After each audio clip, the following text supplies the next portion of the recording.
Hello, and welcome to I Love Warhammer, the series where I go into an unscripted ramble about why I love something in this hobby, and on this episode, it's Blood Bowl.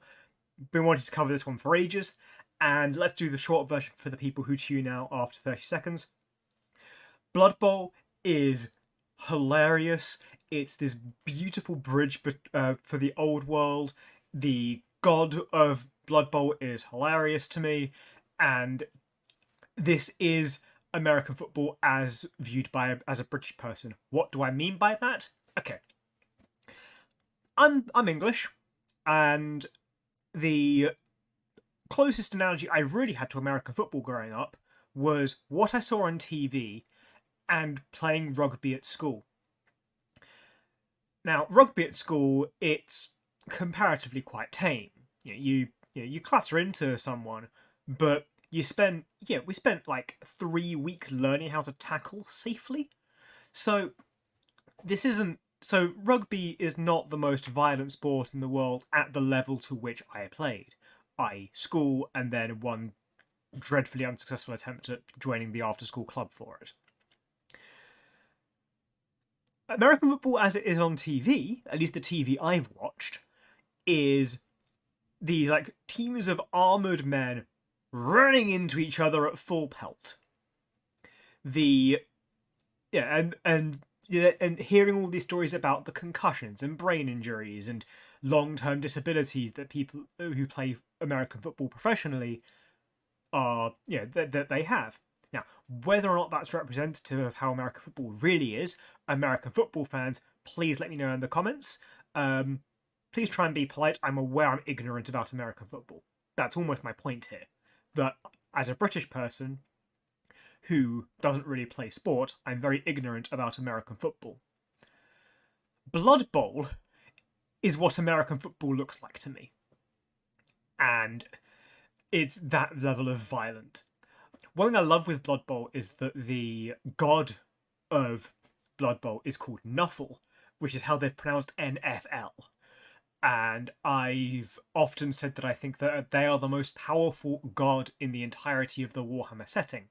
That, the Chaos Gods, the Emperor, the Catan, the Old Ones, they are all, I nearly said Ivrain as though they're a god. Iniad, they are all nothing compared to Nuffle. So, I like the fact that you've also got Dungeon Bowl, which is kind of somehow even more violent than Blood Bowl. It's brilliant to me. I'm going to start off with the team of Lizardmen. I'm very glad they got to keep the name Lizardmen for Blood Bowl. And one thing I like is that, at least in principle, and I like this with boxed games generally, is if you and someone else both buy a team, you have a balanced game. Roughly. I know it's not quite that, and the player costs don't really add up. But in principle, it's a balanced game. So I love how you've got all these classic old sculpts. I love these chameleons, Croxagores. I think they're really beautifully done. And I love these extra counters. I like these eggs with the snakes inside. I love these. I'm going to call them slan markers, but I'm very happy to be wrong about the naming of everything here.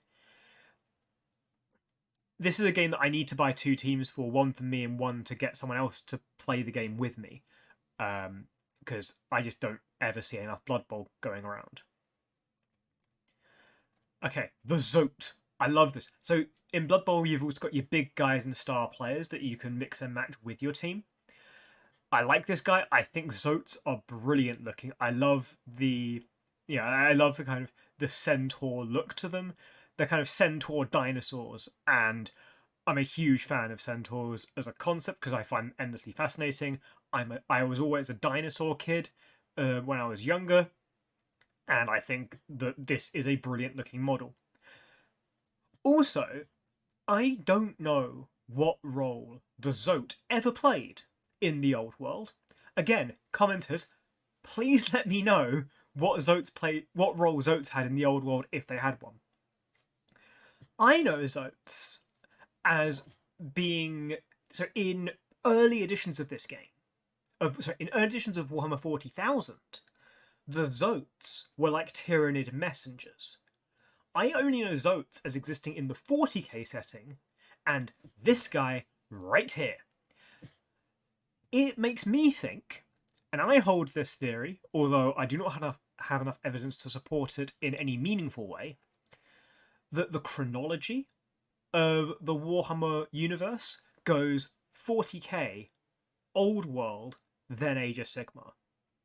And that the Old World happens after 40k. Like, Warhammer, for the sake of argument, Warhammer 120k is Warhammer Fantasy, the Old World. And the Zotes are one of my 2 pieces of evidence to support this theory, and the other one doesn't even work as evidence. But that's my little pet theory there. But the point is, I really like how the Zote is done, and I think the whole big guys and star players in Blood Bowl is fascinating. What's more, is there are more. So there's this werewolf-looking dude, who I think is hilarious. I think hilarity is what Blood Bowl is to me. Like, it's a good game. It's a very well constructed game, but by its very nature, it's a bit ridiculous, and I love that about it. So this werewolf, who's holding the ball like a dog catches a ball, is phenomenal to me. This is brilliant. More of this, please. Please, Games Workshop. Let's have more Blood Bowl. Let's have more teams. Let's have more stuff. More like a list builder, like they have for 40k and Age of Sigmar. Please let me have one for Blood Bowl, because I cannot work Battle Scribe, not for Blood Bowl. This is brilliant. I want more stuff like this. This guy's on here because A, he looks like a Cthulhu worshipper, and I'm a huge fan of the Cthulhu mythos. B, I always mispronounce his name because his real name is like Kiroth, but because one of my favourite Warhammer YouTubers and one of the inspirations behind this channel is Kirioth, I keep mispronouncing this as Kirioth. But to be honest, if I think you're one of my favourite YouTubers, I'm gonna call you Kirioth. I'm gonna call the model by the name of the YouTube guy. So this is Kirioth. Like this model a lot. I love this helmet. Purple is a great colour. This cape is terrifying in the best of ways, and of course the Squid helmet. This is a cool model. Okay, I don't know how this guy plays, but I think this guy is one of the commentators. One thing I like with Blood Bowl is that when they do the community articles and when they do the how to play rules videos, they do them in character, and this guy's one of the commentators. And I just think that's really fun. It's really funny, and I like the idea of him being there as a model you can purchase. Another team is the Halflings team. I think these guys are really fun. The tokens are hilarious. I love these sausages, the pasties. This feels very English. Have this type of hot dog with a Cornish pasty, and I just think these guys are really funny, and they make a nice.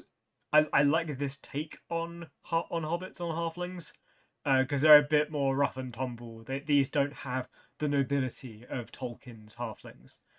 Also, look at this squirrel. Look at this squirrel. This guy is just, these two are kind of as injured as I, as an ignorant Brit, think American football is. Okay, these guys are here because Grombrindle, who, again, please commenters, correct me if I'm wrong on this, but my understanding is that Grombrindle is the White Dwarf after which White Dwarf magazine takes its name. And so being able to play as the White Dwarf, as the guy from the magazine, is brilliant.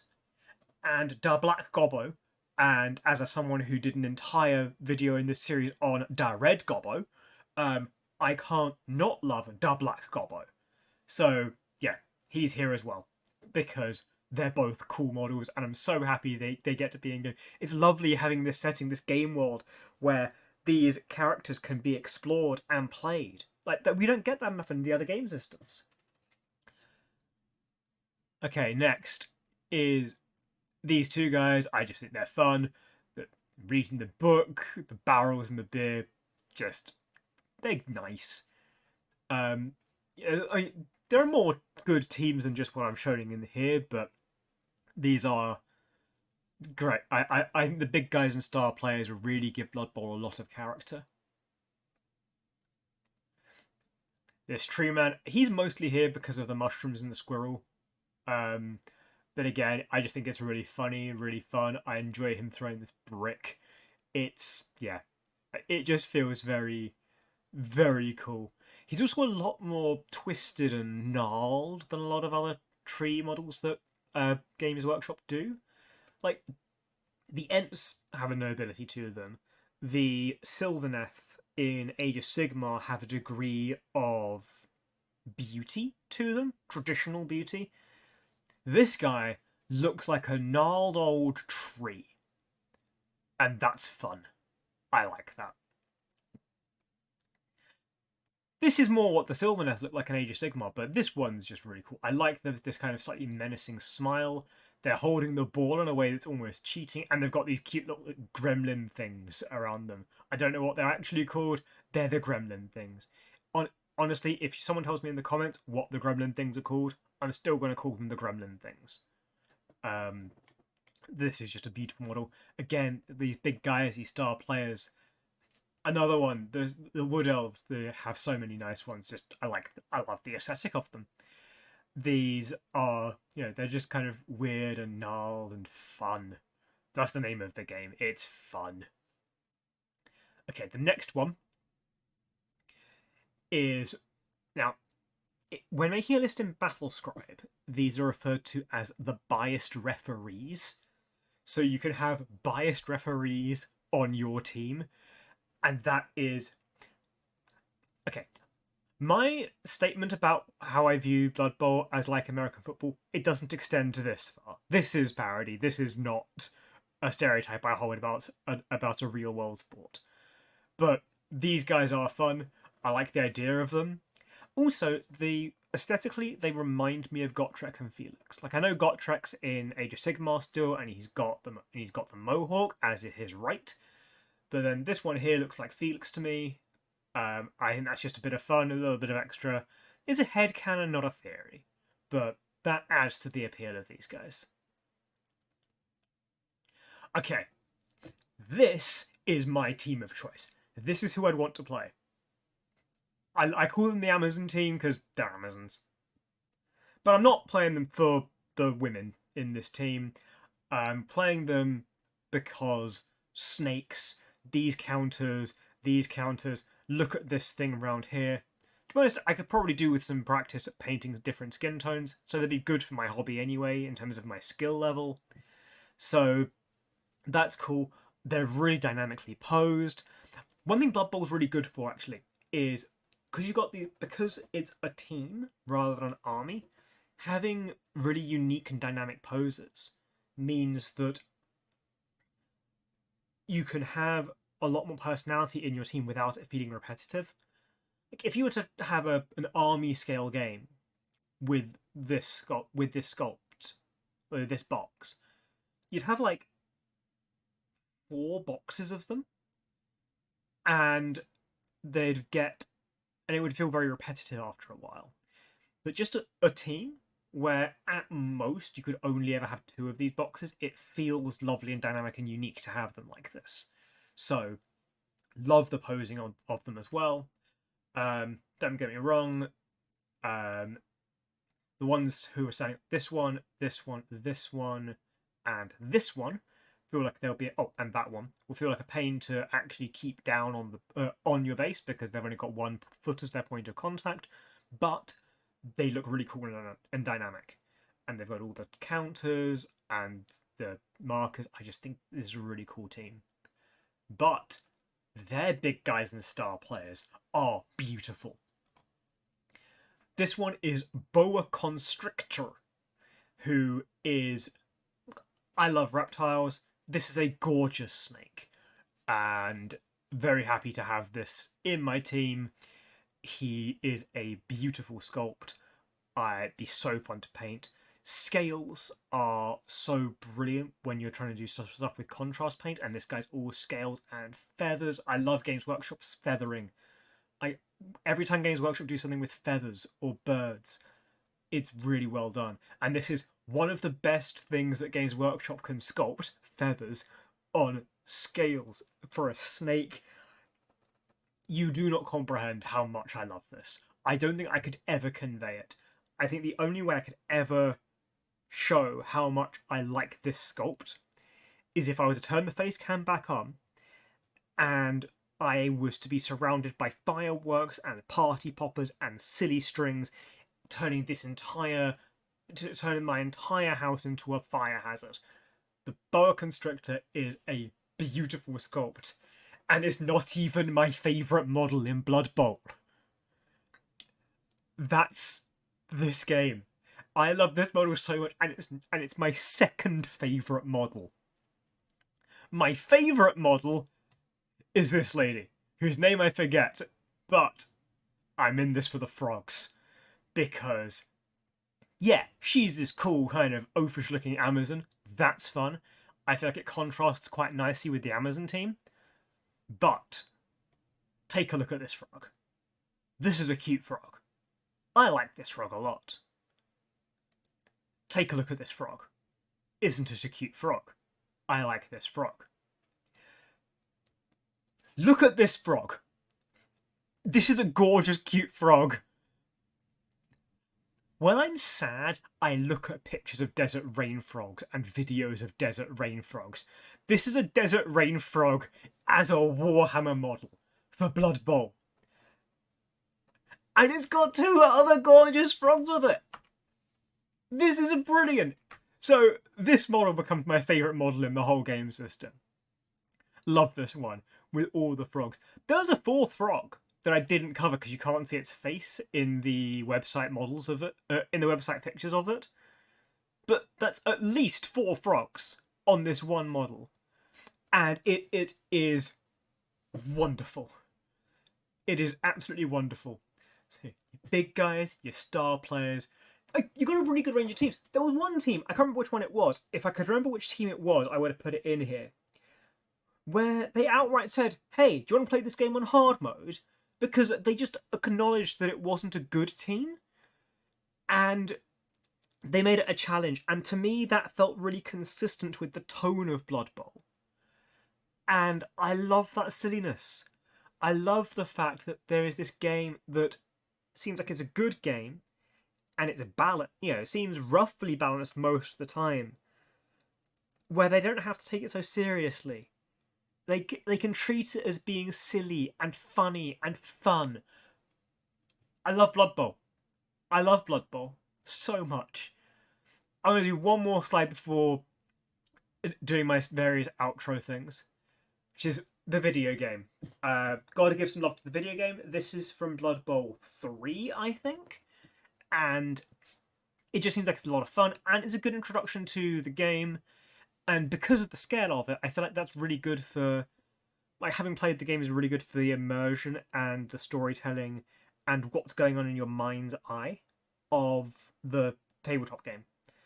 And that won't be to everyone's taste. Some people will quite rightly say that I prefer what I'm imagining to what's being generated on the computer. And my personal opinion is a little bit different. I like to have a bit of a frame of reference for what I'm looking at. So in that respect, I love the fact the video game exists. That's all for this episode. I really hope you enjoyed it, and I hope that you get to fanboy out or fangirl out about Blood Bowl with me, because it's worth being an absolute crazy fan about. It's fun. Comment question of the day. Do you play Blood Bowl? Would you like to play Blood Bowl? And if you would, what is your team of choice? And also, if you are aware of Blood Bowl and you do actually follow American football, honestly, please just tell me about what appeals to you with American football in the comments. Because given I like this parody, I'd like to know more about what appeals about the game from the type of people who would also watch this video.